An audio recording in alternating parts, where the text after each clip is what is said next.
OX 답지 불러줄 건데 혹시 안 푼 사람들은 거기다 답 표시하지 말고 나중에 풀고 옆에 따로 답 적어놔. 지금 한 친구들은 채점하고.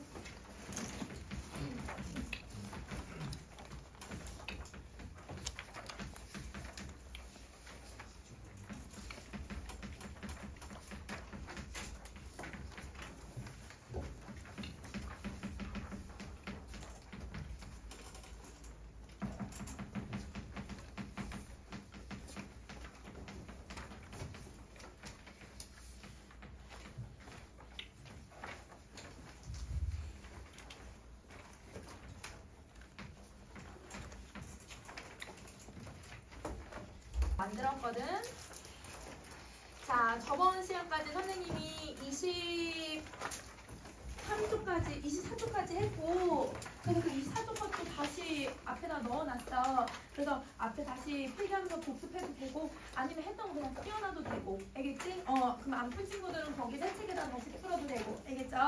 자, 그럼 선생님이 여기 넣어놓은 문제는 거의 대부분 다 기출만 넣어놨어. 근데 지금 문제가 원래 수능 특강은 특이하게 기출이 나왔던 게 많이 나온 게 아니라 잘 안 나왔었던 것들이 좀 많아가지고 우선은 선생님이 그래도 기출에 있는 건 다 넣었어. 1학년, 2학년, 3학년 거까지 다. 왜냐면 1, 2학년 거는 무조건 이런 평가원 출제자들이 만들고 있는 거라서 수능에 들어가는 사람들이 만드는 거니까 그래도 기본적으로 같이 넣어봤어. 그래서 그거 쭉 여러분 문제 풀어주면 되고 OX 문제 선생님 다 만들어놨으니까 그거 그냥 한 번씩 점검차 좀 문제 풀어주면 돼.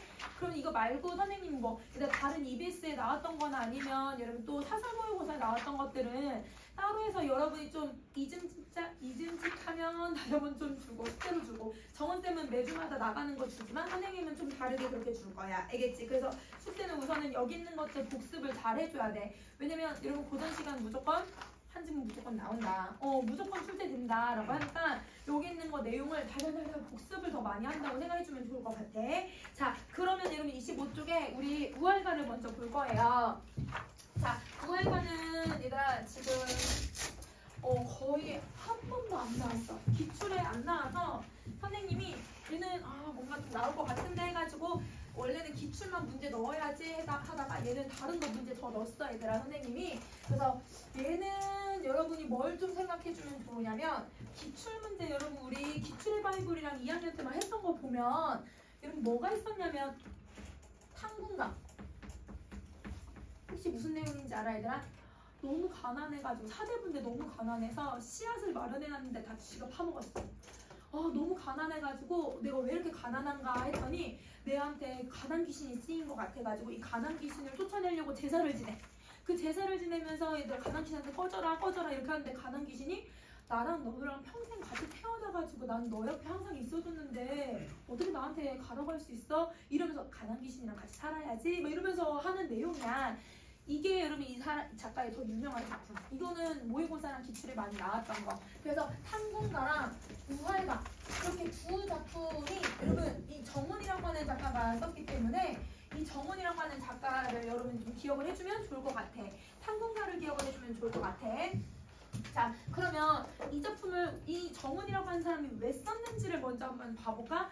여러분 수능 특강에서 보기가 너무 잘 설명되어 있다. 자, 그래서 여러분 28쪽에 보기 같이 한번 볼게요. 28쪽에 보기.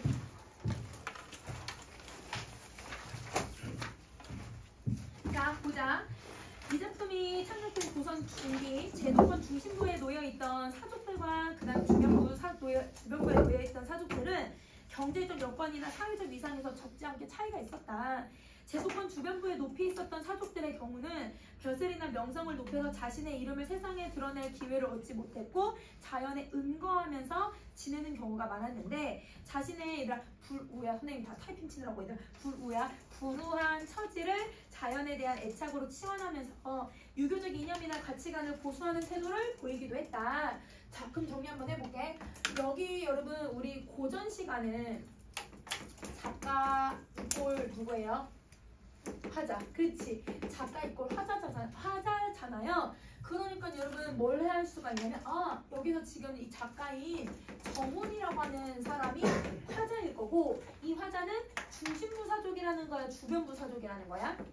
주변부. 그렇지. 그래서 여러분 주변부 사족이었구나. 그러니까 돈도 없고 명예도 없으니까 그래서 이런 탐금과 같이 가난에 대해서 얘기를 썼구나. 이렇게 생각해주면 될 것 같아.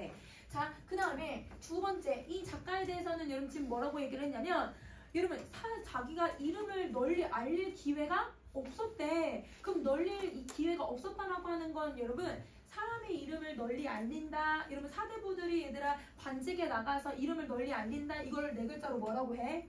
입신양. 뭐 입신양명을 안 했다는 거야. 못 했다는 거야. 그러면 입신양명이 안 되니까 어쩔 수 없이 자연에 뭐 하고 있다는 거예요? 은거하면서 살고 있다는 거예요.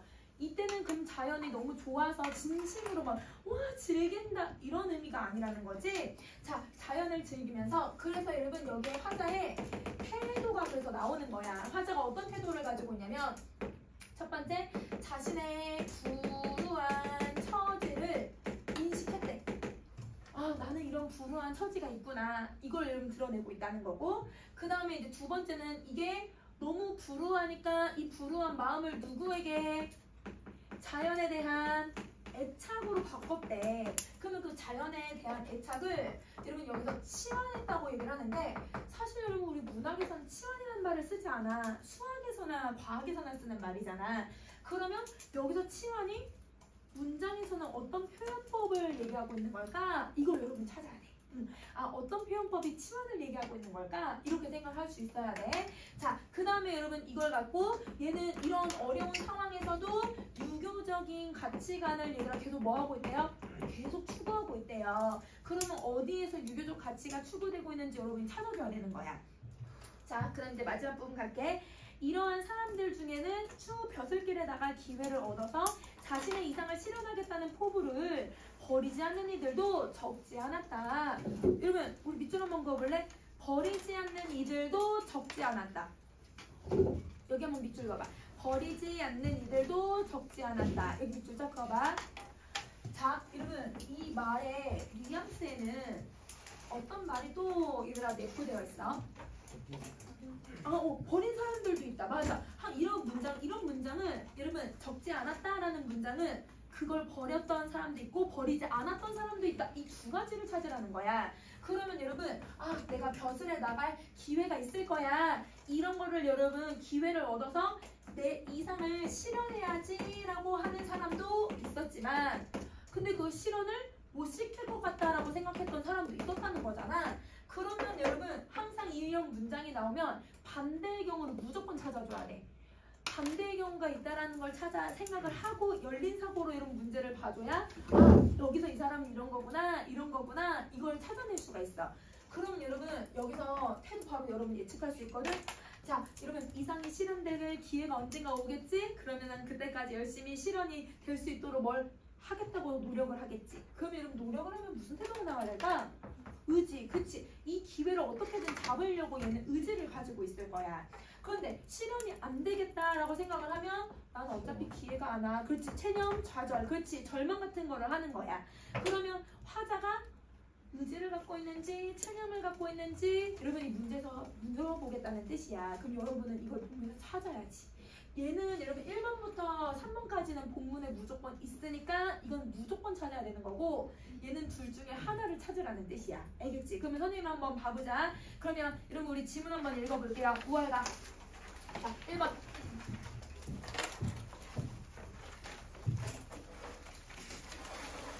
자, 가자.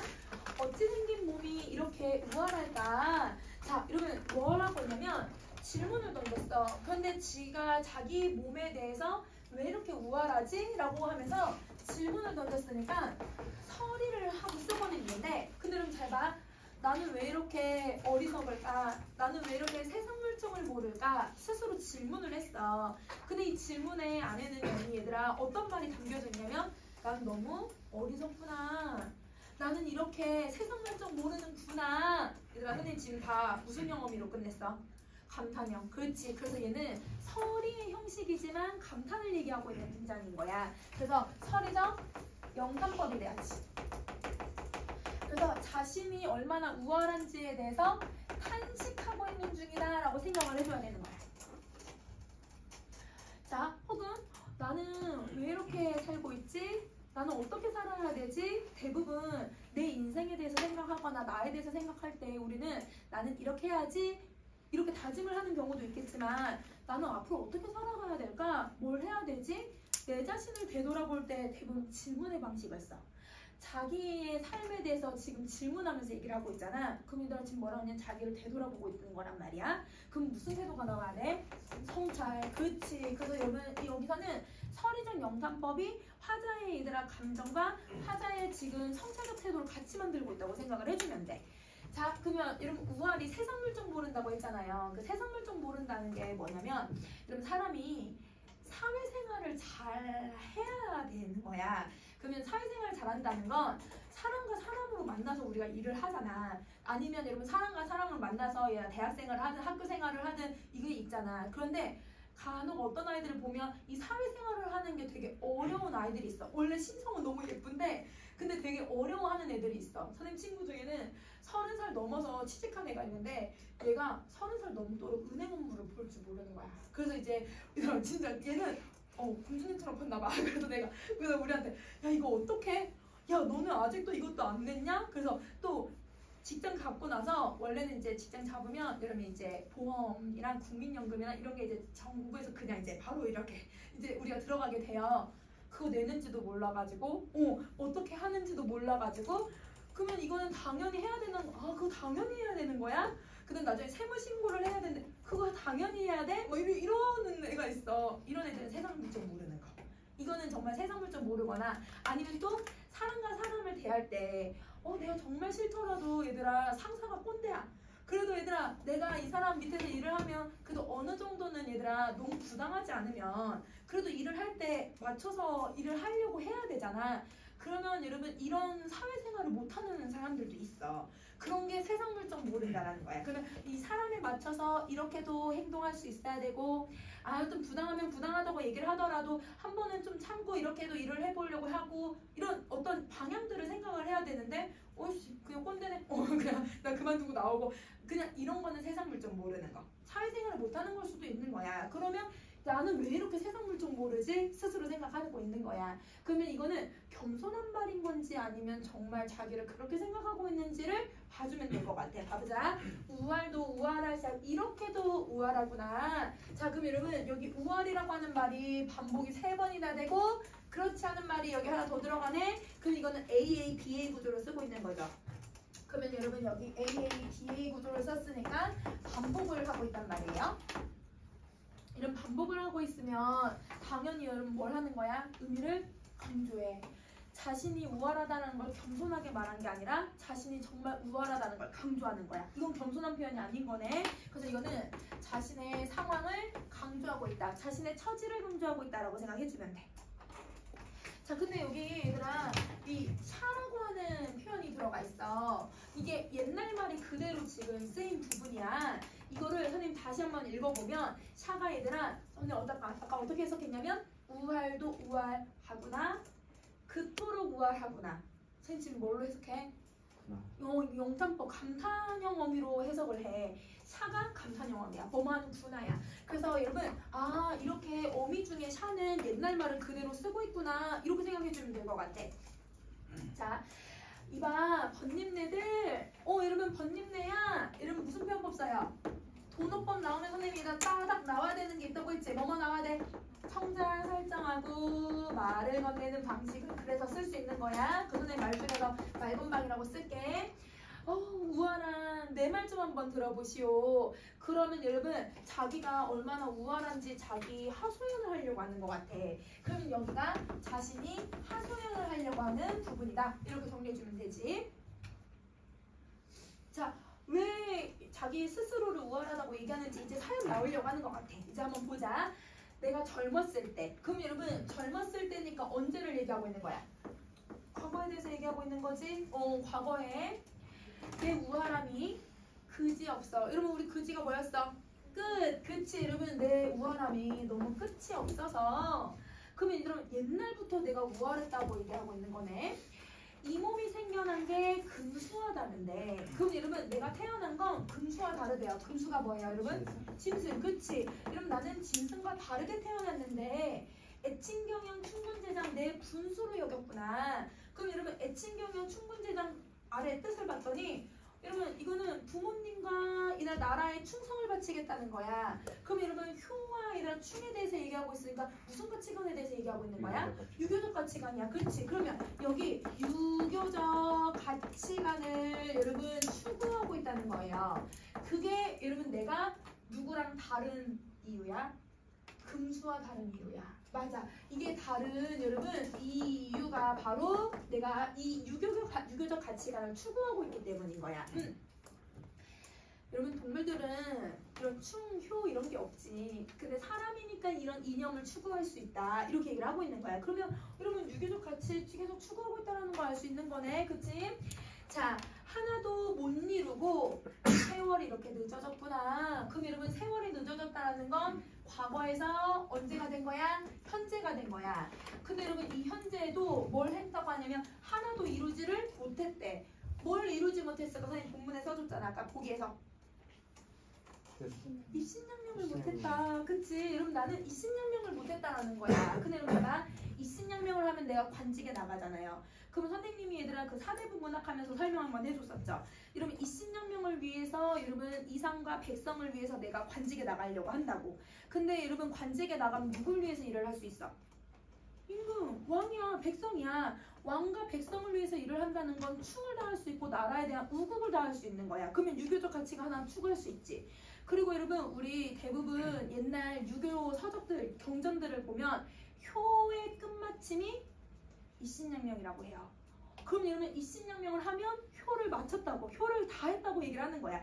이 문화가 지금도 남아있으니까 얘들아 뭐 얘들아 대학에 붙거나 아니면 여러분 어디에 얘들아 내가 앞으로 높은 자리에 올라가거나 아니면 뭐 사장에 즉위를 하거나 뭐 이러면 누구의 자랑스러운 딸, 아들 막 이러면서 얘들 플랜카드 걸잖아. 이게 부모한테는 효를 다하고 있다라고 생각을 하는 거야. 이름을 알리는 게. 그러면 이러면 입신양명만 하면 내가 효도 이룰 수 있고 충도 이룰 수 있고 유교를 다 이룰 수 있네.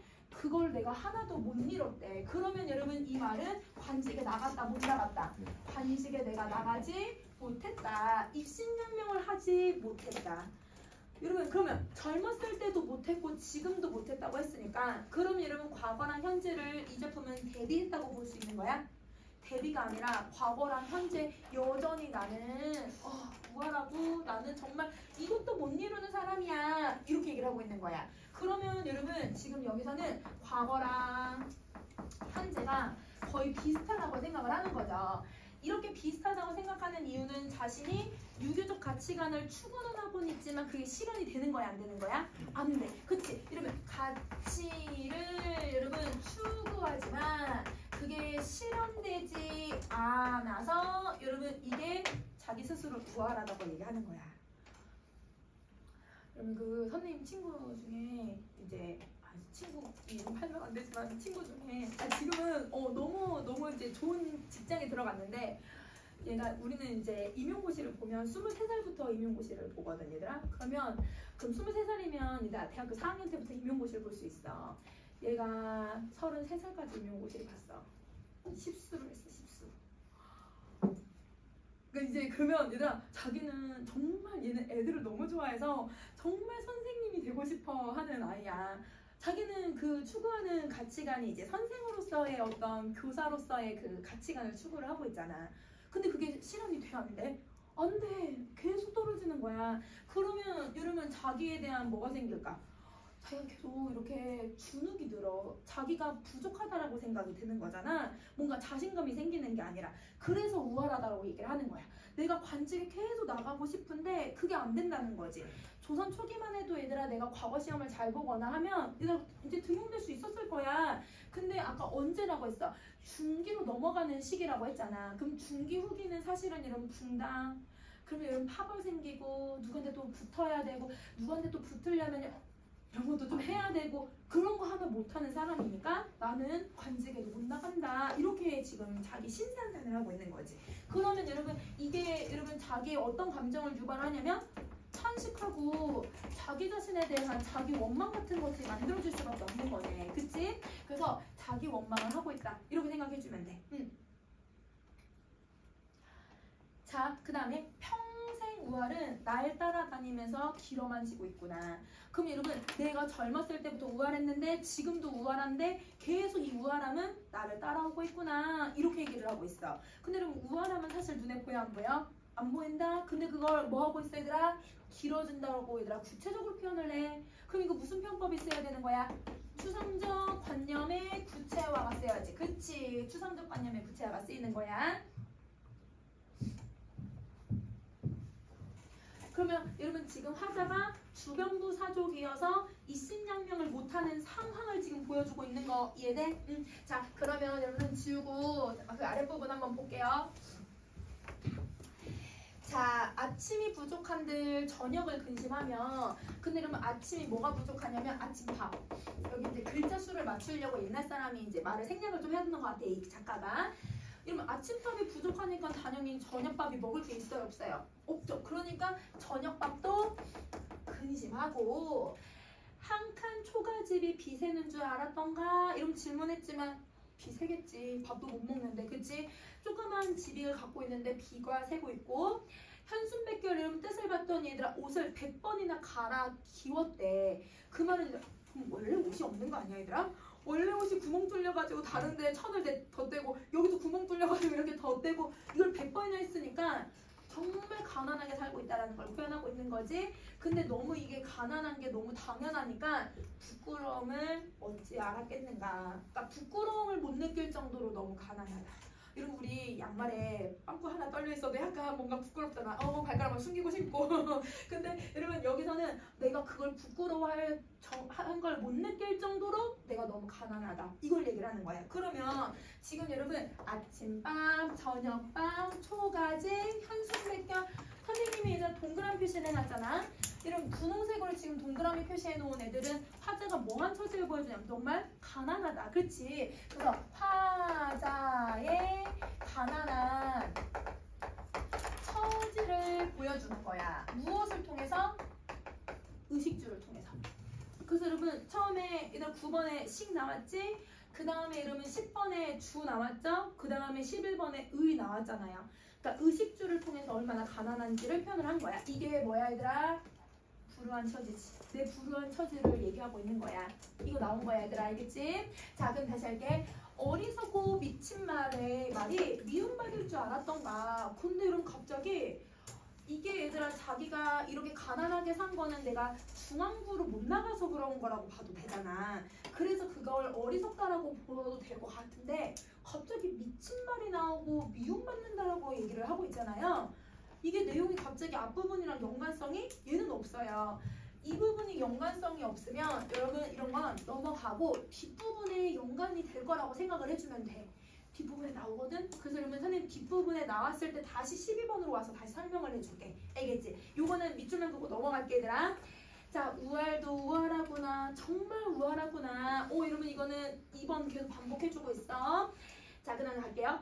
봄산의 꽃을 보고 자연이 돌아올 줄 어찌 알았으며 여름 정자는 그늘이 지니까 되게 시원하단 말이야. 그 시원해서 잠이 들어서 꿈 깰 줄 어찌 알았겠느며 그 다음에 가을 하늘 달을 보고 있어. 일단 가을 하늘에 가을은 하늘이 되게 높잖아.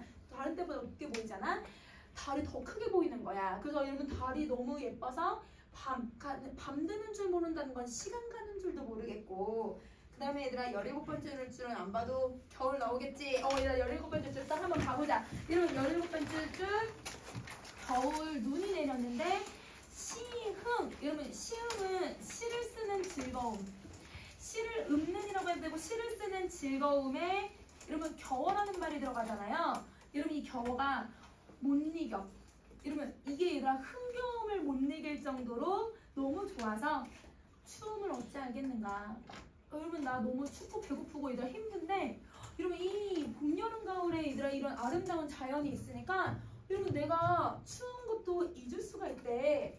잠이 들어서 꿈이 깨지지 않고 여러분 시간 가는 줄도 모르겠대. 이렇게 얘기를 해.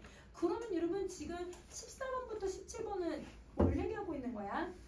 자연의 애착을 얘기하는 거야. 그러니까 얘들아 내가 가난한 처지를 먼저 얘기를 했잖아. 그리고 나서 자연에 대한 애착이 나오는 거야. 그러면 지금 글 순서대로 나오고 있는 거 이해되세요 여러분? 요거 아까 나왔죠? 입신양명 못하고 있는 자신의 처지 얘기했지. 젊었을 때도 못했고 지금 세월 가는데도 못했다 얘기했고, 이러면 불우한 처지 얘기하고 자연에 대한 애착 얘기하지. 그러면 여기서 이러면 봄, 여름, 가을, 겨울 해먹듯이 시험에 드는 여러분 사계절을 얘기하고 있는데, 이 계절은 그냥 단순하게 얘들아 어떤 계절의 흐름을 표현하려고 하는 게 아니라 그냥 여러분 자연에 대한 나의 뭘 보여주려고 하는 거야? 애착. 너무 얘들아 힘드니까 자연을 통해서라도 한번 이어볼까? 이렇게 생각을 하고 있는 거야. 자연에 대한 애착이야. 그러면 여러분 이 14번부터 여러분 17번까지의 문장은 무슨 표현법을 두드러지게 쓰고 있냐면, 여러분 문장 구조 거의 어때요 여러분?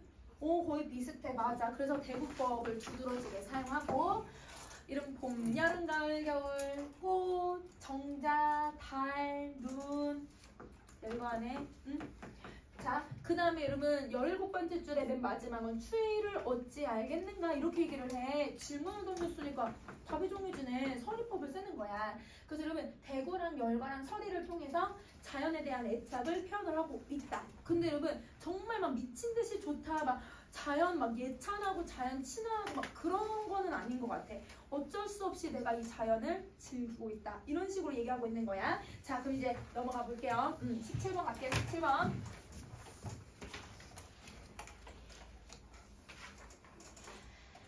자, 그러면 여러분 화자는 여러분 이 자연에 대한 이야기를 쭉 하고 있으니까 뒤에 무슨 내용이 나오는지 한번 봐봐봐. 여러분 18번에 사시라는 말 나왔어. 이게 뭐야? 사계절. 그치? 선생님 그러면 자연 나올 때 얘들아 경이라고 하는 단어 들어가면 이거 뭐라고 해석하라고 했어요? 경치, 풍경. 그러면 사계절의 풍경에 어찌할 줄 모르겠다. 이 자연의 풍경에서 내가 그래도 얘들아 이것만이라도 내가 애착을 갖고 있으니까 어찌할지 모를 정도로 그래도 좋다. 이렇게 얘기를 하고 있는 거야.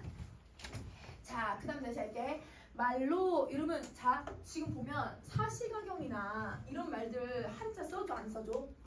백년, 세속 이런 말 한자 써줘 안 써줘? 안 써줘. 원래는 다 써줬거든. 얘들아 수능 특강에서랑 그 다음에 이러면 우리 기출에서 다 써줬거든.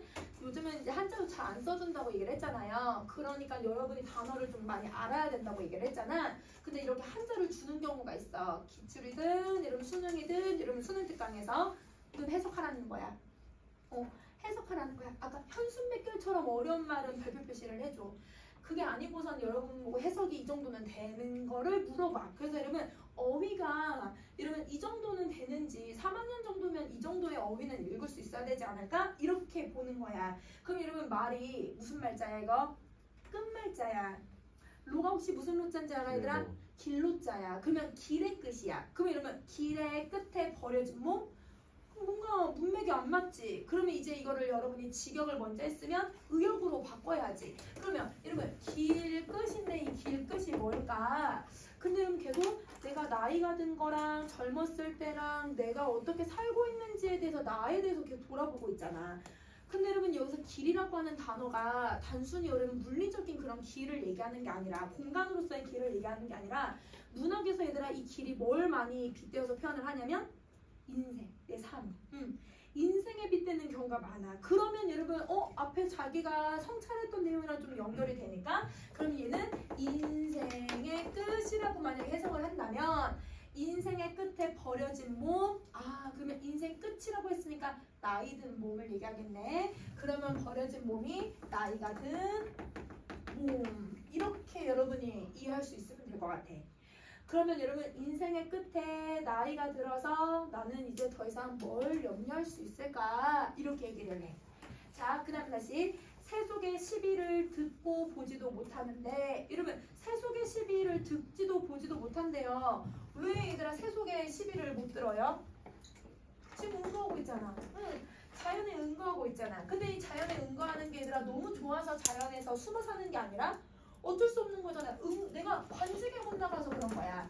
관직에 못 나가서 이러면 내가 세속에 이런 듣지도 보지도 시비를 아무것도 못하지만 이런 처지에 100년을 근심할 수 있을까? 그럼 여러분 이 100년이라고 하는 말은 여러분 우리 인생 아무리 오래 살아도 한 100년 사는 거야. 그러면 앞에 인생이라고 해석했으니까 얘도 그러면 인생이라고 해석을 하면 내 인생에 이제 더 이상 무슨 염려가 있을까? 내 인생에 뭘 더 근심을 할까? 이렇게 물어본 거야. 그럼 자, 여기서 뭐뭐 할까? 뭐뭐 할까? 이러면 지금 질문을 던지잖아. 그러면 이 질문의 의도가 뭔지를 한번 생각을 해봐, 얘들아. 근심, 걱정 있을까 없을까? 이 사람 근심, 걱정 있을까 없을까? 이제 있어, 얘들아. 뭐냐면 약간 이런 느낌이야. 얘들아, 세상의 풍파를 많이 경험한 사람이야. 그러면 이러면 세상의 풍파를 많이 경험해 본 사람이 이제 앞으로 풍파를 안 겪을까, 얘들아? 시련과 고난 또 겪겠지. 근데 그 사람들이 그런 사람들이 뭐라고 하냐면 내가 시련과 고난을 웬만한 건 다 겪어봐서 또 시련과 고난이 와도 얼마나 더 큰 게 오겠니? 이런 식으로 말해. 내가 아무리 힘들었는데 힘든 일이 많았는데 이제 더 큰 힘든 일은 없을 거야. 이렇게 얘기를 하거든? 근데 정말 없을까? 있어. 근데 나한테 그만큼 많은 시련과 고난을 경험해봤다. 내가 근심과 염려가 이만큼 많아서 더 이상 이제 걱정할 것도 없다. 이렇게 얘기하고 있는 거야.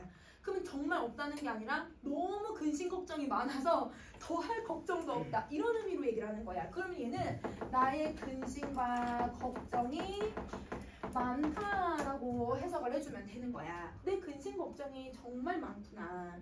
이렇게 근심 걱정이 많게 내가 사는 것이 우월하고 또 우월하구나. 이렇게 얘기하고 있는 거예요. 알겠죠? 자, 그래서 그러면 이러면 우리 아까 선생님이 자연 얘기를 했잖아. 그럼 이러면 자연 아까 선생님 세모 표시했잖아. 그치? 그러면 세모 표시한 자연은 근심과 이 염려를 잠깐 해소는 해줄 수 있는 것 같아. 왜냐면 애착으로 치환을 시키니까 잠깐 해소가 된 거잖아. 그러면 이러면 이 자연을 통해 이 사람의 우har한 처지를 해소시키는 이러면 조금 도와주는 애거든? 그럼 이러면 이렇게 도와주는 애를 우리 뭐라고 해? 매개체. 이러면 매개체. 이걸 해소시켜주는 매개체야, 매개체. 근데 이게 영원히 해소하는 게 아니라 나는 근심 걱정을 일부만, 조금만 해소해주는 거야. 그래서 여러분 여기서 치원시킨다라고 하는 건 여러분 내 이 불우한 처지를 그래도 조금이나마 해소해주는 게 자연이더라. 그래서 이 치원이 매개체를 찾으라는 뜻이라고 생각해줘도 될 것 같아요. 알겠죠? 자, 그 다음 다시 할게. 아침에 누워있고 낮에도 그러하되 혹시 여러분의 모습이니? 난 내 모습이가 오늘 아까도 아이고 힘들다 하면서 나 나까지 이렇게 막 누워있었는데 아무것도 안 하는 거잖아. 이런 문학에서 아무것도 안 하고 있으면 이건 무기력한 거야. 아무것도 안 하고 있으면 무기력한 거야. 자, 이렇게 무기력해. 여러분 당연히 무기력하겠지. 왜냐면 자기가 할 수 있는 게 있어요, 없어요? 아무것도 없잖아요. 그러니까 무기력하고 하늘이 준 우화를 내가 설마 어찌하겠니? 그러면 여러분 내가 이렇게 우월한 건 누가 줬다고 생각하는 거야? 하늘이 줬대. 태어날 때부터 너는 우월하게 태어나라. 너는 평생을 우월하게 살아라. 하늘이 나한테 그렇게 운명을 줬대. 그럼 이러면 이게 뭐가 나와야 돼? 운명론적 세계관. 그렇지.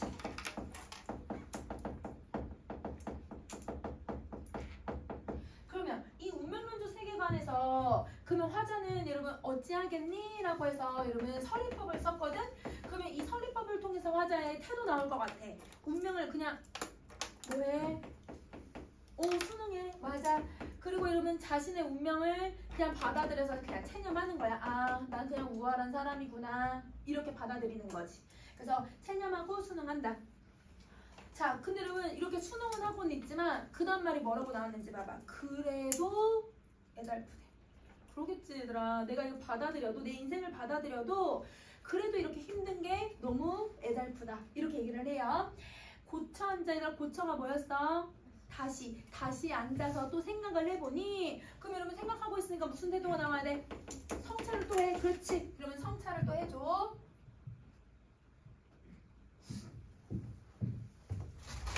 자, 그러면 위에 올라가자. 자, 이 몸이 늦게 태어나서 애달픈 일이 이렇게도 많구나. 그럼 여러분 사람이 이 사람 다른 사람들보다 늦게 태어난 거야? 이 늦게 태어났다는 게 그 정말 태어난 시간을 얘기하고 있는 게 아닌 거지. 그러면 이러면 늦게 태어났다라는 건 그러면 요거랑 연결해야 돼. 내가 입신양명이 너무 늦었다. 이걸 얘기하는 거야. 늦게 태어났다는 건 여러분 내가 관직에 못 나가서 그래서 애달픈 일이 많은 거지. 여러분 만약에 내가 중심부 사족이 됐다고 생각해보세요. 그러면 여러분 돈도 벌 거고요. 명성도 얻었을 거고요. 관직에 나갔으니까 내가 추구하는 효와 충을 다 이룰 수 있잖아요. 그러면 내가 지금 관직에 못 나갔더니 내가 이렇게 살고 있는 거네. 이렇게 생각을 하는 거야. 그러면 이게 얘들아 자기가 못해서 이렇게 된 거라고 생각을 하고 있으니까 여러분 자기 탓으로 돌리는 거야. 그럼 여러분 자기 탓으로 돌리고 있는 걸 자조적이라고 하지. 그래서 여러분 자조적 태도가 나와요. 자, 1번 다시 죽어서 옛사람이 되고 싶대. 그러면 여러분 여기서 자기는 옛사람이 되고 싶다라고 얘기를 해. 그러면 여러분 옛사람을 한자로 만들어봐. 우리 배운 단어 나와. 고인. 그렇지. 그러면 여러분 이 고인은 선생님 어떻게 해석하라고 했어? 성현. 그래서 여러분 이 뛰어난 성현들이 되고 싶대요. 그럼 뭐뭐 하고 싶다는 말이 들어갔으니까 무슨 태도가 나오는 거야? 내가 뭐 하고 싶다는 건 되고 싶다는 소망을 드러내는 거잖아. 그러면 이 옛사람이 내가 추구하는 사람인 거야. 그치? 그럼 내가 이제 추구하고 있는 건 다 네모 표시를 할게. 자, 태평성대에 잠깐이라도 놀아봤으면. 그럼 이러면 태평성대는 어떤 걸 태평성대라고 해? 내가 평화롭고 그치 근심 걱정이 없는 거. 근데 자기는 근심 걱정이 너무 많잖아. 그냥 이런 근심 걱정 없이 살아봤으면 좋겠다. 그러면 이것도 화자가 원하는 시간. 아니면 그런 시대. 자, 이러면 요순, 요나라 임금, 요임금, 순임금을 얘기하는데요. 이 사람들이 얘들아 중국에서 제일 태평성대를 만들었대요. 그래서 이러면 우리의 작품에서는 이 사람이 무조건 태평성대로 해석하시면 돼요. 그러면 태평성대 똑같이 나오지 얘들아? 태평성대의 해와 달을 쬐기를 원한다. 그러면 여러분 나는 태평성대에서 살고 싶다. 이렇게 얘기하고 있는 거야. 알겠지? 자, 순박한 풍속이 경박하게 되었구나. 그럼 자, 이러면 순박하다라고 하면 우리 요즘은 그 사람 되게 순박해 라고 하면 약간 되게 어리숙할 정도로 순수하다 이런 의미로 쓰이잖아. 근데 여러분 이렇게 어떤 사대부들이 순박하다라고 하는 단어를 쓰잖아요. 그거는 좀 의미가 달라요. 여러분 우리 재작년 수능 기출에 나왔던 지문이 도산 12곡이 있는데 자, 여러분 그 도산 12곡이 태계 이황이 썼던 작품이란 말이야. 완전 유학자가 썼잖아. 그 유학자가 쓴 글에 무슨 내용이냐면 순풍을 잃었다 하지만 순풍은 잃지 않았다. 순풍이라고 하는 단어가 나오거든. 순풍이 뭘 줄인 말까? 순박한 풍속 줄인 거야 얘들아. 그러면 이 순박하다고 하는 말이 이러면 사대부들은 어떤 의도로 쓰고 있냐면 순박의 사전적 의미를 찾아보면 순수하다라는 말도 있지만 인정이 두텁다라는 말로 쓰여 얘들아. 인정이 두텁다라는 건 여러분 우리가 유교는 인과 인의예지라고 하잖아 얘들아. 인과 의를 가지고서 여러분 나라를 다스리고 백성들에게 인과 의를 베풀어서 얘네들이 사람같이 도리를 하는 그런 문화를 만드는 게 얘들아. 그래서 뭘 하는 거야? 나이 많은 사람한테는 뭘 해라. 옳은 거 우리 배웠잖아. 그치? 이런 거를 여러분 백성들한테 가르쳐서 알려주는 거야. 이게 얘들아 순박한 풍속이야. 그럼 순박한 풍속은 여러분 유교에서 가장 원하는 이상적인 세계를 얘기하고 있는 거네. 그래서 태평성대랑 똑같아. 그런 여러분 이상적인 공간이 경박하게 돼버렸구나. 자기는 여러분 이렇게 살고 싶은데 경박하게 되었구나. 이게 현재 상황. 그러면 네모 표시한 거는 자기가 바라는 건 이건데 지금 현재는 이렇게 경박하구나. 그러면 여러분 이게 한탄이죠. 한탄. 아, 지금은 이렇게 경박하구나 라고 해서 한탄을 하는 거야. 자, 번잡하다라는 게 얘들아 마음이 어때 얘들아? 너무 복잡하다라는 뜻이잖아. 그러면 내적 갈등이 많아 얘들아. 그치? 내면이 너무 복잡한 정회. 야, 정서. 그럼 여러분 복잡한 이 정서를 누구에게 말을 할 수 있을까? 그럼 말할 사람이 있어요? 없어요? 없어요. 그러면 여러분 하소연을 하고 싶지만 하소연을 할 수가 없대. 여러분 여기 지금 뭐가 나오냐면 독백을 하고 있는 거야. 하소연을 못하니까. 그럼 여러분 여기 독백적 어조가 나오는데 여러분 우리 아까 앞에서 세 번째 것만 한 거 봐봐. 3번. 이러면 아까 25쪽에 3번을 보면 이봐 번님네야 이렇게 이름 부르잖아. 이러면 이봐 번님네야가 뭐였어 얘들아? 이거 도노법 써서 청자 설정한다는 말을 건네는 방식을 써요. 말을 건네는 방식이 나왔을 때 독백적어도 같이 나올 수 있어요. 이러면 어떤 거냐면 여러분 그 혹시 윤동주의 별에는 방 혹시 봤던 거 혹시 얘들아 혹시 내용 뭔지 알아? 거기에 계속 어머니 엄마 계속 불러 얘들아. 청자를 계속 설정했으니까 계속 말을 건네는 방식을 쓰잖아. 근데 어머니는 저기 북간도에 계시고 나는 뭘 하면서 이제 살아가야 될까? 뭐 이러면서 지 혼자 얘기해 얘들아. 그러면 청자를 설정하더라도 자기 혼자 독백으로 계속 얘기하고 있구나. 그러니까 이러면 속으로만 고민하는 게 아니라 혼잣말을 하면서 그냥 이 글을 계속 쓰고 있는 거야. 그러면 이 글은 진짜 얘들아 도노법을 써서 청자한테 계속 자기 하소연을 해서 대화체를 쓰는 게 아니라 독백적인 어조로 여러분 청자를 가상의 청자를 설정해놨다 이렇게 생각을 해줘야 돼. 알겠지? 그래서 독백적 어조를 쓰고 있다는 거야. 자, 그 다음에 여러분 32번 갈게요. 태산에 올라가서 온 세상이나 바라봤으면 좋겠네. 그럼 여러분 여기도 바라보고 싶네 라고 해서 얘들아 뭐가 들어가? 소망 들어가. 그러면 내가 뭐 하고 싶은 거야? 태산에 올라가고 싶은 거야. 그러면 여러분은 이 정도만 해석해도 돼. 태산을 내가 가고 싶은 곳, 내가 원하는 곳, 이상적인 곳 이렇게만 해석해도 되는데 선생님은 이제 나 작품 전체를 설명해 줄 거니까 내용을 좀 연결해서 설명해 보면 자 여러분 우리 기출분석 하다 보면 관동별곡 있어요. 여러분 정철에 관동별곡 있어요. 1학년 2학년 때 관동별곡 배웠던 친구들 있으면 생각해 보세요. 여러분 그 관동별곡에 정철이 어디를 가려고 하냐면 비로봉이라고 하는 곳에 올라가려고 해. 그 비로봉에 올라갔는데 이 봉우리에 올라가는데 여기 너무 힘들어.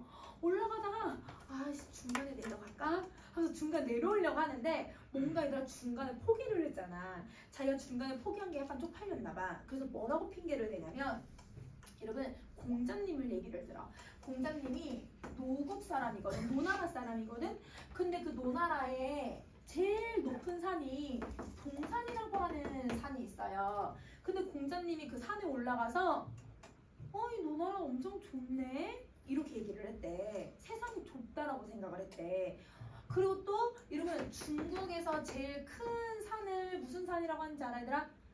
태산이 높다. 네, 하늘 아래 메이로다. 이러면 태산이야 태산. 그러면 이러면 그 태산에 올라가서 공자님이 뭐라고 얘기했냐면 우리는 높은 산에 올라가서 세상이 다 보면 와 세상 진짜 넓다. 조그맣게 보여도 너무 넓다. 이렇게 대부분 생각하는데 공자님은 중국 좁네.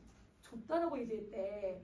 그 높은 산에 올라가면 온 천하가 다 보이는데 그게 너무 좁다라고 얘기를 했대요. 중국 땅덩어리가 이렇게 큰데.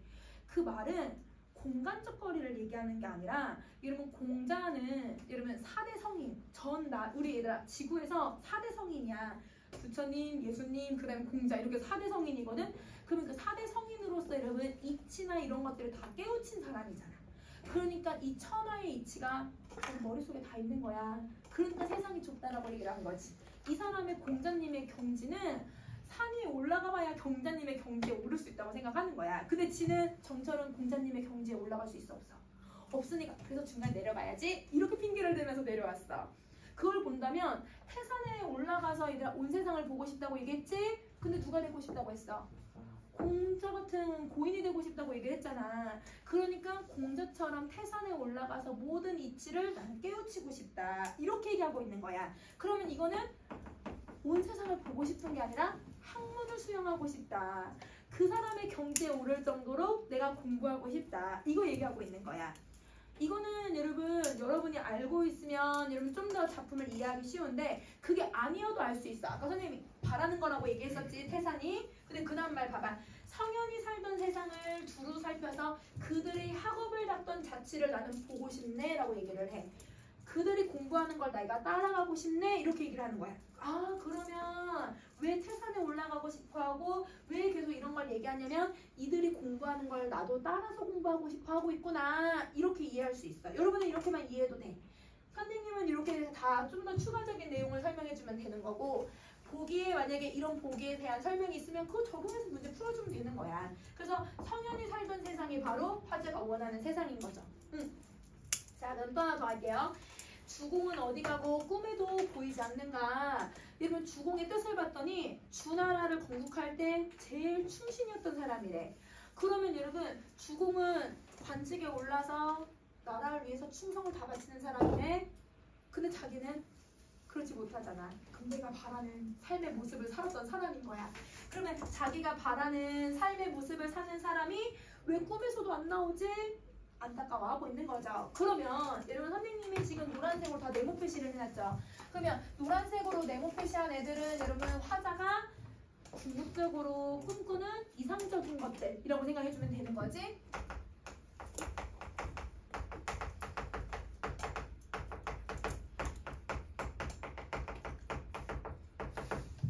화자가 추구하는 이상적인 것들이 바로 네모 표시해 놓은 애들이야.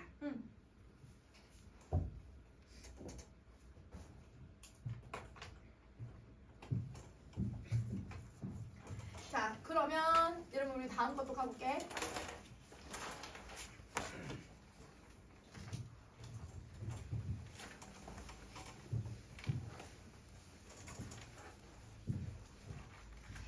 매우 심한 내 삶을 내가 슬퍼해서 뭐 하겠니? 슬퍼할 가치도 없다. 여러분 왜냐면 내가 이거 하는 건 어차피 내가 선택하는 거, 내가 결정하고 내가 이렇게 살아왔으니까. 그러면 여러분 여기도 서리법을 사용해서 자신을 자조적으로 한탄하고 있다. 이렇게 정리해주면 되죠. 자, 그 다음 또 갈게요. 36번. 만리의 눈을 뜨고 태고의 뜻을 두니. 근데 여러분 여기서 만리라고 하면 여러분 우리 백리를 간다, 만리를 간다, 천리를 간다 하는 그런 숫자가 아닌 것 같아. 왜냐면 눈 뜬다란 말을 썼거든? 여러분 이 눈 뜬다가 이렇게 눈 뜨는 게 아니지. 지금 이게 관용적 표현인데 얘들아 눈 뜨다가 뭐야? 어떨 때 써? 어떤 가치나 이념이나 이런 거에 눈을 뜨다가 이러면 깨우치다야. 깨우치다. 그러면 여러분 내가 어떤 자연의 이치나 아니면 공부에 얘들아 어떤 이상을 깨우치다라는 뜻이야. 그러면 이 만리가 뭐가 아니네 얘들아. 요거는 거리를 얘기하고 있는 게 아니네. 그러면 이 만리가 네가 이치할 때의 리자예요. 그 다음에 이러면 많이 선생님 1 아니지 100, 1000만 이렇게 숫자 들어가면 이거 뭘로 해석하라고 했어? 온갖 이치에 눈을 떴다라는 거야. 왜? 자기는 계속 공부만 했으니까. 그러면 여러분 이거는 온갖 이치에 눈을 떴대. 그러면 이 이치에 눈을 뜨고자 하는 거는 자기가 원했던 삶이었던 거지. 그래서 선생님이 다시 또 노란색으로 읽고 시작해요. 자, 태고의 뜻을 두니. 근데 여러분 태고할 때 고자가 뭔지 알 수 있을 것 같아. 옛날이지. 옛날에 뜻을 둔다는 거 아까 노임금, 순임금이 살았던 그런 태평성대나 성현들이 살았던 자취를 내가 밟고 싶다고 얘기했지. 그럼 이것도 옛날에 그 성현들에게 계속 내가 뜻을 두니 내가 바라는 것들을 얘기하는 거네. 이렇게 하니 내 우월한 마음이, 내 번잡한 이 마음이 가고 아니 온대요. 그러면 일단 갔다가 안 온다는 건 여러분 우월한 마음이 조금 어떻게 된 거야?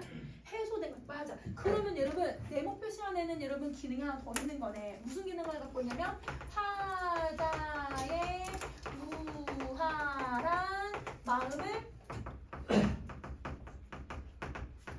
해소시키는 아까 뭐라고 도와주는 애가 매개체. 그렇지. 이 기능을 하고 있다는 거야. 매개체 기능을 하고 있는 거야.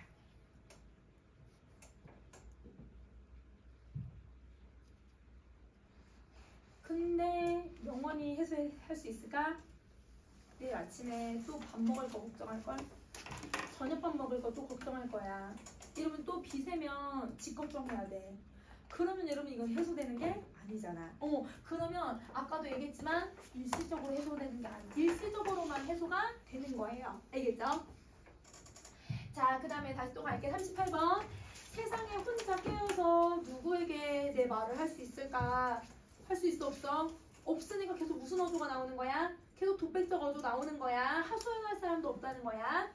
축타의 말솜씨를 이제 배워서 어찌하고 손주의 미모를 얽은 낯은 잘할 수 있을까? 자, 그러면 요거는 선생님이 축타를 한번 보자. 축타의 뜻을 봤더니 여러분 뭐라고 되어 있냐면 이 사람이 얘들아 관직에 나갔는데 능력으로 관직에 얘들아 승승장구를 하는 게 아니라 이 사람이 얘들아 요걸로 이 말로 얘들아 승승장구한 사람이야. 그러니까 얘들아 약간 사기꾼 같은 거지. 말로 막 사람을 현혹시켜가지고 관직에 올라갔대. 그러면 여러분 자기도 그런 말솜씨를 배우면 관직에 오를 수 있을까?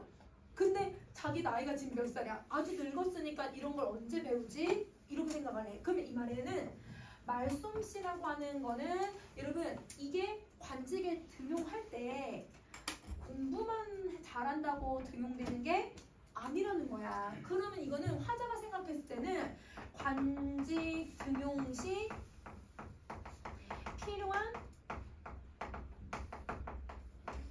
조건 같은 거라고 생각하는 거지. 나도 뭔가 말솜씨나 다른 사람한테 뭔가 알랑방구 끼고 막 아첨하고 이런 게 필요할까?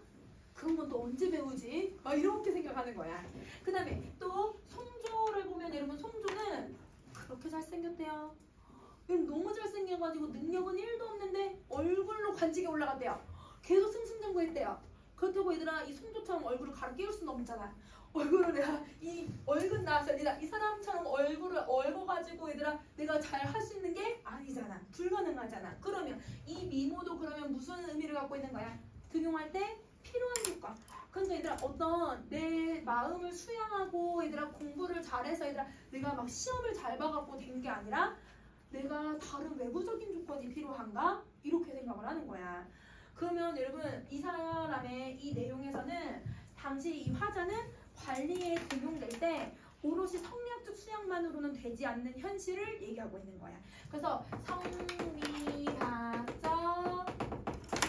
수양만으로는 관리 등용이 어려운 현실을 제시하고 있다. 이렇게 생각해 주시면 돼요. 관리 등용이 어렵다.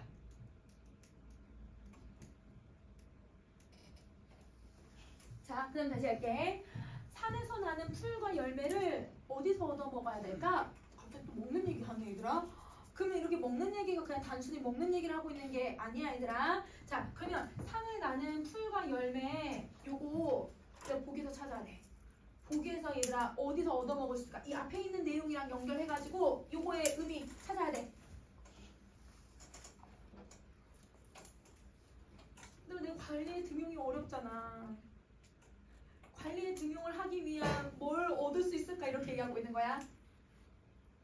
기회지, 기회. 아까 얘가 기회가 뭐라고 나왔어? 관리에 등용될 수 있는 기회가 올 때까지 실현을 이상을 계속 추구하겠다. 이렇게 얘기를 했었잖아. 그치? 이게 기회야. 그래서 보기를 잘 읽어야 돼. 보기에 얘들 지금 순서대로 계속 나오고 있지. 요거 나왔고 요거 나왔고 이렇게 계속 나와서 요거 계속 얘기하고 있는 거야. 유교적 가치를 추구하는 건 뭘 추구했어요? 아까 얘들아 계속 성리학적 수양을 하겠다고 얘기를 했잖아.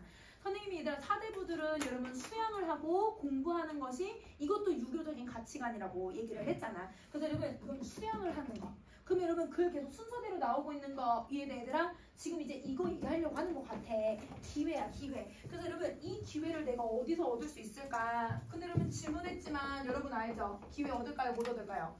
못 얻어요. 그러면 여러분 실현이 될 거라고 의지를 다지는 거야? 실현이 안 될 거라고 하면서 체념하는 거야? 체념하는 거야. 그래서 요 글은 여러분 체념하고 있다라고 하는 걸 찾아줘야 돼. 자, 미움받고 사랑받지 못한 게 이게 다 우월하구나. 여러분 아까 선생님 밑줄 하나 그어놨던 거 있었지? 미움받는다는 말 나왔지? 자, 그럼 이게 무슨 말인지 한번 생각해봐. 선생님 예시를 들어볼게. 여러분 선생님이 친구 얘기해요.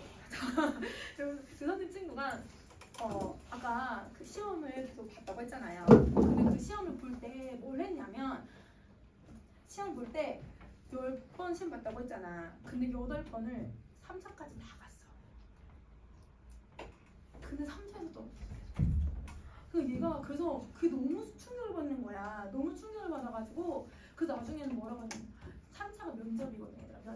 면접이어가지고 그래서 성형을 할까? 이렇게 얘기하는 거야. 근데 얼굴이 못나지도 않았거든? 근데 그게 뭔가 뽑는 기준이 뭔가 있어 얘들아. 있는데 정말 준비를 잘하고 진짜 열의가 넘치고 한데 왜 3차에서 계속 떨어지나? 차라리 1차에서 떨어졌으면 1차 여러 번 떨어지면 내가 공부를 못해서 그런가 보다 이걸 돌릴 수 있잖아. 근데 공부 잘하고 1차까지 갔고 얘들아 수업 시간까지 다 했고 근데 면접에서 이렇게 떨어졌잖아. 돌아버리는 거야. 완전 도는 거야. 이거는 뭐라고 할 수가 없잖아. 그러면 무슨 생각까지 하냐면 계속 내가 못나서 그런가? 이렇게 생각이 드는 거야. 선생님 이제 또 이제 친구들 아니면 후배들 선배들 보면 유독 얘들아 그 이제 회사의 면접 이렇게 자격증도 많고 능력도 되게 많고 학교도 되게 좋은 학교 나왔다 얘들아. 막 인서울에서도 얘들아 되게 높은 학교까지 나왔어. 근데 계속 여러분 면접에서 계속 떨어진 애들 있어. 공기업이나 아니면 이런 데서도 얘들아 사기업도 시험 보고 들어가는 경우도 있단 말이야. 시험은 그냥 무조건 오는데 상위권이야. 근데 면접만 잘 쳐. 그런 애들 있어. 그래서 걔네들이 그러면 내가 이걸 갈아야 되나? 뭐 이런 얘기를 해. 이거는 근데 얼굴 그렇게 못생긴 건 아니거든? 근데 이제 선생님 이제 큰아빠가 그 삼성건설에서 그 이제 애들 뽑는 그걸 이제 하셨었어. 얼굴 잘생기고 이게 아니라 인상을 본대. 애들이 이게 자신감이 있는지 눈이 또렷한 이런 것도 보고, 그러니까 말을 해봤을 때 그 약간 부정적인 그런 말투가 조금 섞여 있고 그런 기준들이 아주 세세하게 있나 봐. 그러니까 우리가 모르는 뭔가 있는 거지. 그렇게 하니까 근데 모르는 사람들은 그러면 이걸 뭐 해? 이거 내가 뭔가 부족해서 그런가? 그럼 관직에 이 사람은 계속 못 나갔다고 했잖아. 그러니까 내가 다른 사람들한테 미움받고 내가 못나서 그런 건가? 이렇게 생각을 하는 거야. 그러면 미움받고 사랑받지 못한다는 거는 그러면 내가 관직에 등용되지 못했던 것들을 얘기하고 있는 거네.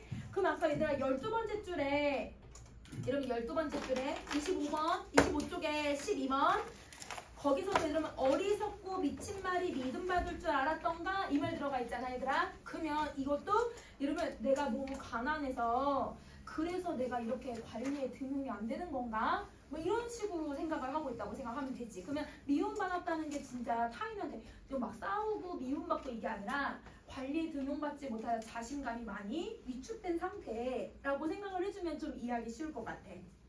그러면 여러분 본문에 어떤 문맥상 뭔가 연결이 안 되는 애들은 항상 뒤에 있는 말까지 보고서 연결을 시켜주면 그러면 이해할 수 있을 것 같아 얘들아. 그럼 다시 돌아와서 43번 할게요.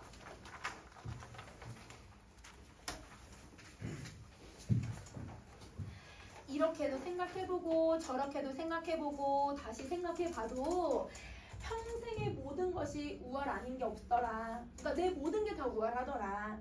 이 우월을 거느리고 또 어떻게 100년을 살아가겠니? 이러면 아까 똑같이 이거 내 인생을 어떻게 살아가겠니? 근데 여러분 이 사람한테는 여러분 인생이 이제 많이 남았을까 안 남았을까? 나이가 좀 지긋이 들었던 것 같으니까 인생이 이제 남은 기간이 없잖아요. 아이야 잔 가득 부어버려라. 내가 취해서 이 우월을 잊어야겠다. 그러면 이 말은 내가 저 기회를 계속 노려보겠다는 거야? 아니면 얘들아 그냥 잊어버리겠다는 거야? 그냥 잊어버리겠다는 거야. 체념하고 있다는 걸 알 수 있는 거네. 그러면 여러분 여기서는 질문을 했고 그걸 통해서 아유 그냥 내가 술로 잊어야지 이렇게 답하고 있어. 그래서 여러분 스스로 자문을 하고 스스로 이렇게 해야지 체념하고 있다. 그러면 여러분 이 체념을 얘들아 내가 뭘로 잊으려고 하냐면 여기 단어는 안 났지만 잔이라는 말에서 술이라고 하는 단어가 들어가는 거잖아요. 그럼 여러분 술은 여러 가지 기능이 있지만 우리 제일 많이 나오는 거 근심을 뭐 해주는 거야? 해소해주는 거. 그치? 근심 해소를 여러분 도와주는 이걸 뭐라고 한다고? 매개체. 그렇지. 매개체로 쓰고 있는 거야. 근데 여러분 이거 영원히 해야 된다고?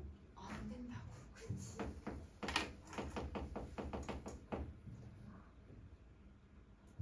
그래서 여러분 이걸 도와주는 매개체를 쓰고 있다. 이렇게 생각해주면 될 것 같아. 그러면 여러분 이 작품은 아까 여러분 이 1번부터 3번까지는 여러분 다 찾았어요. 그러면 여러분 이제부터 수양을 하는 것도 유교적 가치관을 계속 추구하는 거구나. 이런 거 하나 더 정리하고 그 다음에 아까 선생님 문장 밑줄 그라고 했었던 거 보기에 밑줄 그라고 했던 거 있었지? 적지 않았다 이런 표현들이 들어가면 항상 반대의 경우를 생각해서 이게 얘들아 물어보려는 의도였다라는 걸 생각을 할 수 있어야 돼. 자 그러면 여러분 우리 이제 정리 한번 해보자. 29쪽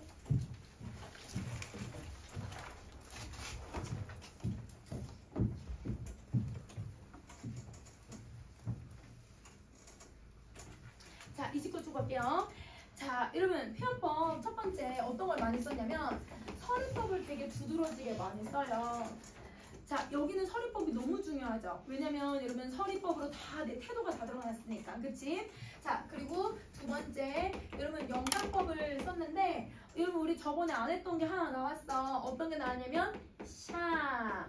여러분 이런 샤라고 하는 애가 뭐하는구나라고 해석할 수 있어야 되는 거.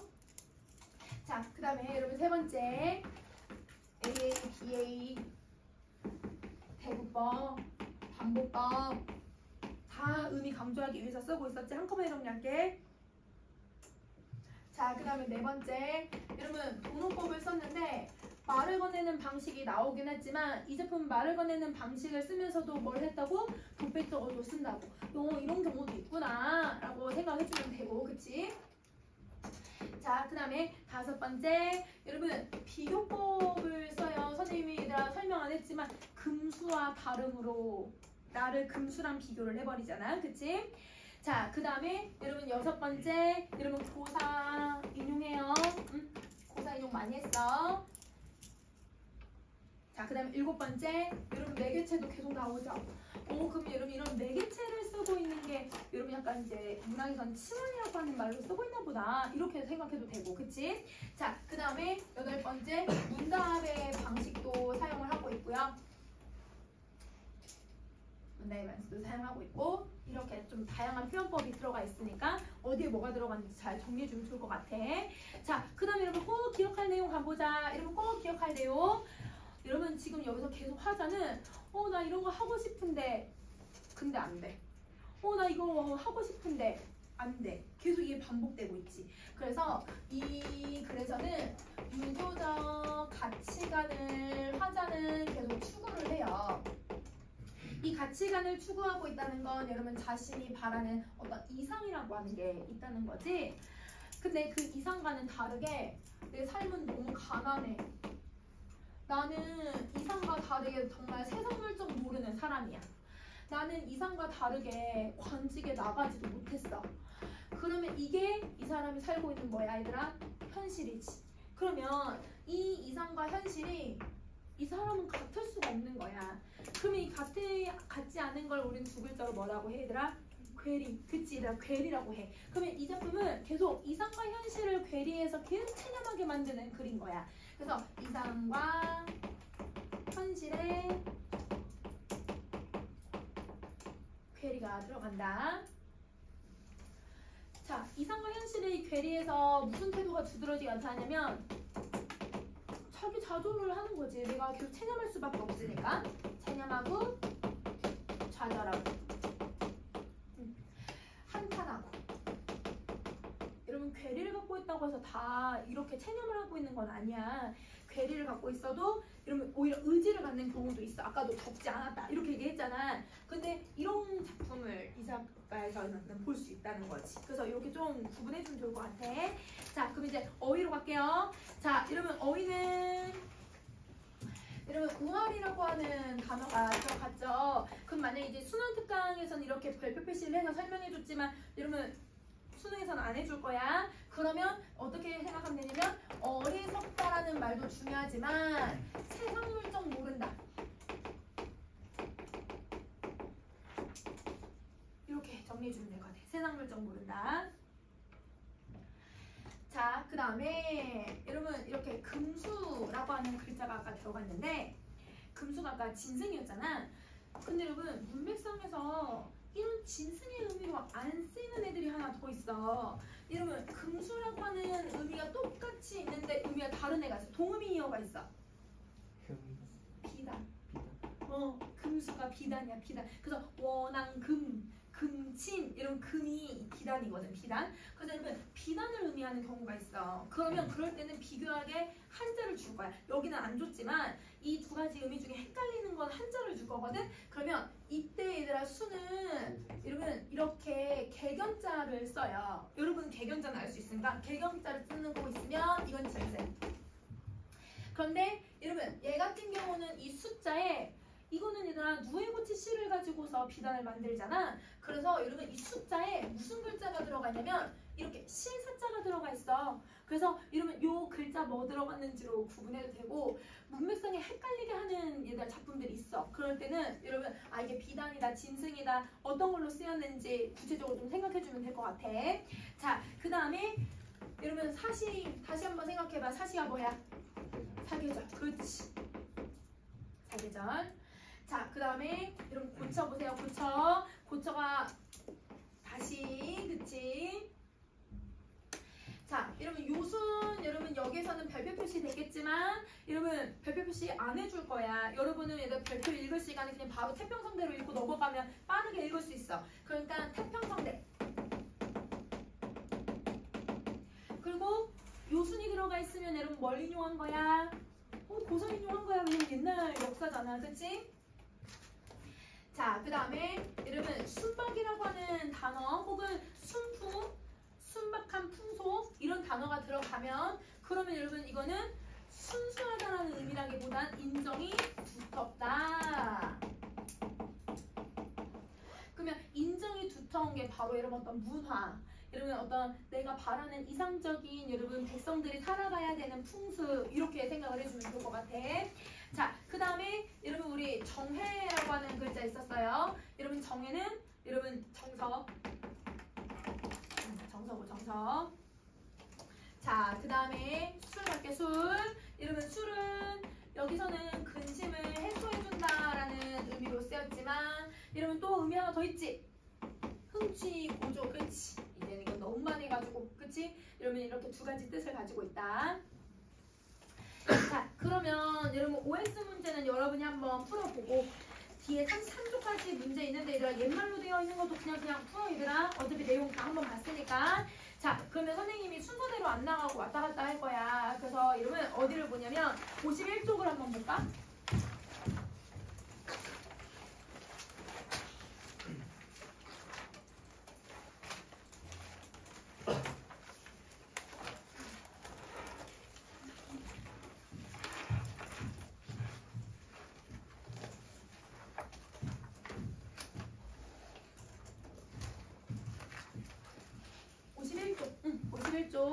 이러면 시집살이 노래. 이러면 얘는 민요예요. 그래서 민요의 특징이 너무 잘 드러나는데 여러분 얘는 민요는 원래 시험에 잘 안 나오거든? 근데 얘는 좀 내용이 좀 길어서 2학년 모의고사에 한 번 나왔었고 3학년 모의고사에도 한 번 나왔어. 그래서 총 지금 기출에는 2번이 나와가지고 얘도 나오면 나올 수 있는 애다. 왜냐면 내용이 좀 긴 다른 민요보다는 내용이 좀 길어서 표현법도 좀 다양하고 하니까 여러분 좀 정리를 잘 해주면 좋을 것 같아. 오늘 선생님 다는 못 보고 일부만 좀 볼게. 형님 온다. 분고개로 형님이 온다. 이러면 아까 배웠던 표현법 바로 적용해야지. AA, BA. 그러면 이 AA, BA가 바로 민요적 율격이에요. 민요적 율격이야. 형님 마중 누가 갈까? 형님 동생인 내가 가야지. 형님, 사촌 형님, 시집살이가 어땠대가? 이렇게 물어봤어요. 그럼 여러분 여기 지금 나온 내용에서 화자가 누군지 알 수 있을 것 같아. 여러분 화자가 누구야? 화자는 동생이야. 그치? 이 화자가 청자한테 말을 건네고 있는데 여러분 청자가 그럼 누구예요? 형님이에요. 맞아요. 근데 무슨 형님이에요? 사촌 형님이죠. 그러면 사촌 형님이에요. 원래는 우리가 얘들아 형님이라는 단어는 남자 형제들에서 손윗사람을 일컫는 표현이잖아. 근데 여러분 시집살이가 어떠냐고 물어봐.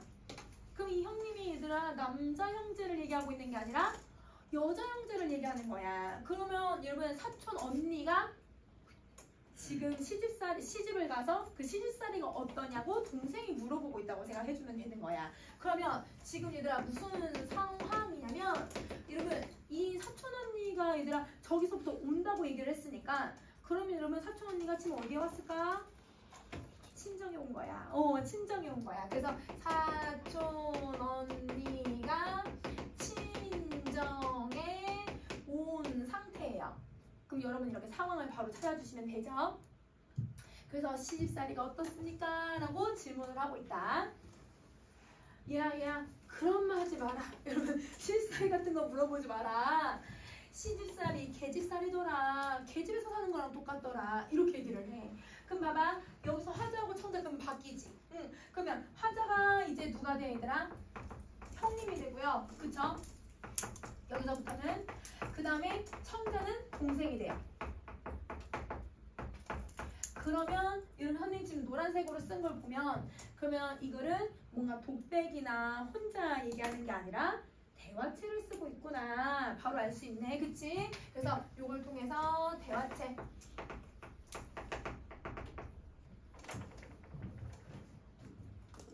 대화체 사용한다.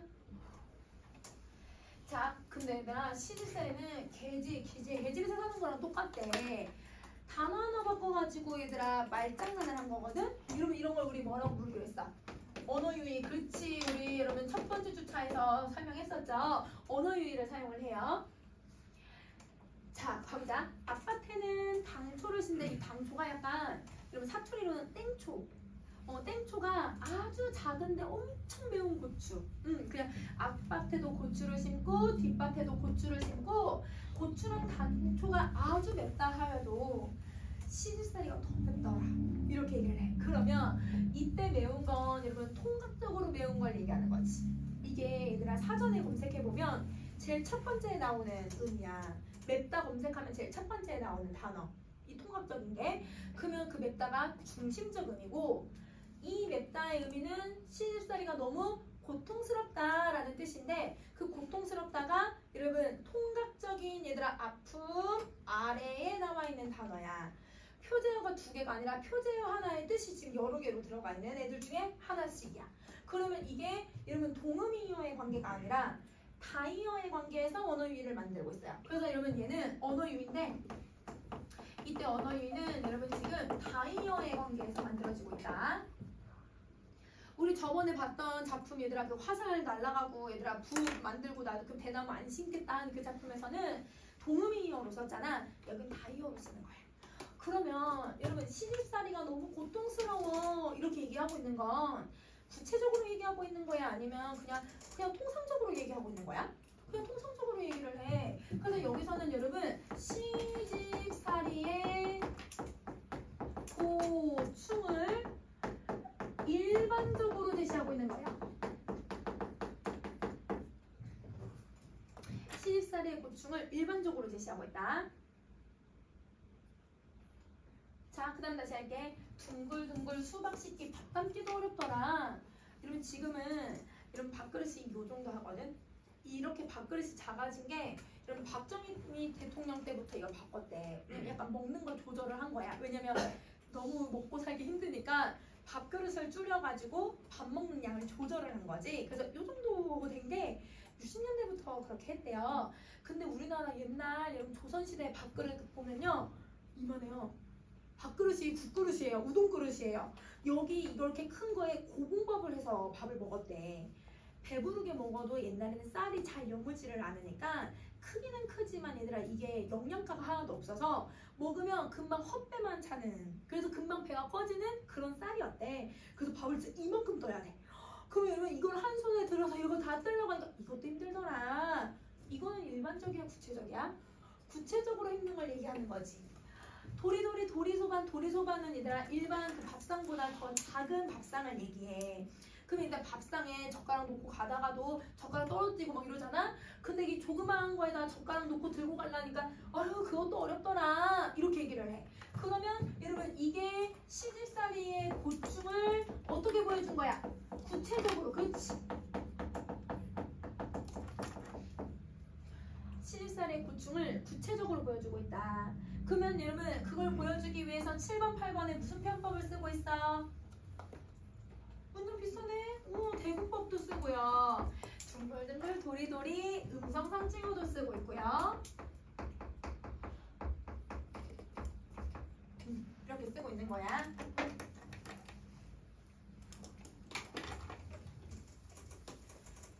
자, 그러면 여러분 이제 9번도 한번 가볼게. 자, 오리 옛날에는 1, 2가 0.4kg예요. 그럼 오리면 2kg를 얘기하거든요. 그러면 여러분 2kg를 무거운 물을 짊어지고 길어다가 얘들아 왔다 갔다 매일같이 물을 길어야 되고 심리 방아, 얘들아 심리면 4kg야. 4kg의 방아를 찧으려고 얘들아 막 이렇게 쌀이나 이런 걸 무거운 걸 들고 방앗간에 가기도 하고, 9솥, 솥이 9개나 있다 집에. 그럼 대가족이 살아봐. 그 9개의 솥에 다 불을 떼야만 하고 12개의 방의 자리를 매일같이 걷어야 된대. 그럼 청소를 방을 12개를 해야 된대. 그러면 이러면 이것도 시집살이의 고충이지. 어떻게 제시하는 거야? 구체적으로. 이건 번을 매기자. 이렇게 이렇게 이렇게 이렇게 이러면 시집살이의 얘들아 고충을 어떻게 제시하고 있냐면 얘는 열거해서 제시해버리고 있는 거네. 그래서 정말 너무 힘들다, 고된 노동을 하고 있다라는 걸 표현하고 있다라고 생각해 주시면 돼요. 자, 그 다음에 외나무 다리가 어렵대야 시아버지 같이 어렵겠니? 그러면 여러분 여기서 이 같이, 그럼 이거 비유법이야? 아니야, 이거 뭐야 얘들아? 시아버지보다 더 얘들아, 이거보다 시아버지가 더 무섭다 이런 의미잖아.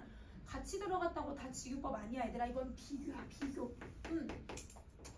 외나무 다리가 어렵지만 그거보다 시아버지가 더 무섭다 이렇게 얘기하는 거잖아, 그치? 나뭇잎이 푸르다지만 시어머니가 더 푸르다. 그러면 여러분 이때 푸르다는 색깔을 얘기하는 거겠죠, 그쵸? 근데 이때 푸르다는 시어머니가 얼굴이 파란색은 아닐 거 아니야 얘들아, 그치? 그럼 이게 뭐냐면, 혹시 얘들아 이 말 들어봤어? 서슬이 푸르다, 이 말 들어봤어? 서슬이 푸르다가 뭐냐면 너무 무서워서 막 소름 돋는다 뭐 이런 의미야. 시어머니 너무 무섭다 이렇게 얘기하고 있는 거야. 이것도 말장난이지? 그래서 여러분 언어일이 있어. 말장난하고 여러분 비교하고 11번 12번 문장 구조 비슷한 거 이해돼 얘들아? 대구법 쓰고 질문 던졌는데 얘들아 무서워. 그래서 서류법 쓰는 거야. 그래서 여러분 11번 12번에는 편법 지금 4가지가 들어간다. 자, 시아버지는 호랑새래요. 왜냐면 왜 호랑이 같냐면 무섭고 호통만 치니까. 호랑이 으렁하면 얘들 소리 너무 크잖아. 그래서 왜 호랑새냐면 무섭고 호통을 치니까. 시어머니는 꾸중을 한대. 매일같이 나를 구박만 하는 거야. 그러니까 매일 서슬같이 무섭지. 그리고 동서 하나가 있는데 이 동서가 누구냐면 여러분 대부분 큰아빠 작은아빠 있잖아 얘들아. 큰엄마 작은엄마 사이를 동서지간다. 그냥 이러면 자기 똑같은 자기랑 비슷한 며느리로 들어온 사람, 또 다른 며느리는 얘들아 고자질쟁이래. 내가 못하는 것만 맨날 고자질해. 자, 그 다음에 시누이가 하나 있는데 이 시누이는 뾰족뾰족하대. 이게 뭐냐면 화를 잘 내는 거야. 성가리는 애야. 성질 너무 화를 잘 내고. 시아주버님, 아주버님이니까 남편의 형이죠 여러분. 남편의 형은 뾰루퉁하대요. 이 사람이 얘들아 왜 뾰루퉁하냐면 그냥 퉁명스러운 사람인 거야. 그러니까 뭔가 사람이 다정다감하지 않고 문제는 퉁명스럽게만 대하고. 이 남편 한 놈 있는데 이게 한 놈은 미련한 놈이래. 그럼 여러분 이 미련한 놈인 건 자기가 이렇게 얘들아 시집살이를 당하면서 아무것도 모르는 둔에 빠진 놈. 이렇게 얘기를 하고 있는 거예요. 그 다음에 나만 썩어가고 있구나. 내가 어디가 썩어 얘들아? 속만 문드러지는 거야. 그래서 속이 썩는다는 건 여러분 이 시집살이를 여러분 뭐 하고 있는 거야? 혼자 가슴 속에 계속 그냥 인내만 하고 있다는 걸 얘기하는 거네. 그래서 여러분 인내하고 있다 이렇게 정리해주면 돼. 선생님 오늘 여기까지 할 건데 이것만 정리하고 이제 끝내자 얘들아. 여러분 지금 보면요 가족들을 쭉 어떻게 했어요? 가족을 여러분 열거해요. 가족을 열거하면서 그 가족을 무슨 새다 새에다가 비유를 하고 있는 거야. 근데 그 새를 비유할 때 어떤 면모에 대해서 비유를 하고 있냐면 그 사람이 갖고 있는 성격, 모습 묘사해 주는 거야. 그래서 선생님이 지금 이렇게 표시해 놓은 부분 있지? 이 부분이 바로 그 가족들의 성격을 묘사하고 있다. 이렇게 정리해 주면 돼. 자, 그러면 여러분 선생님 여기까지 오늘 정리하고 다음 시간 뒷부분이랑 내용 좀 더 볼게요. 그러면 이번 주는 5월과 내용 잘 기억해야 돼. 내가 복습하고 33쪽까지 문제 풀어오는 거 숙제. 알겠지? OX 얘가 여기 답지 없어. 답지는 내좀 해줘. 그때 불러줄 거니까 숙제 맞춰서 잘 해봐 얘들아. 알겠지? 오케이 오늘 여기까지 하자.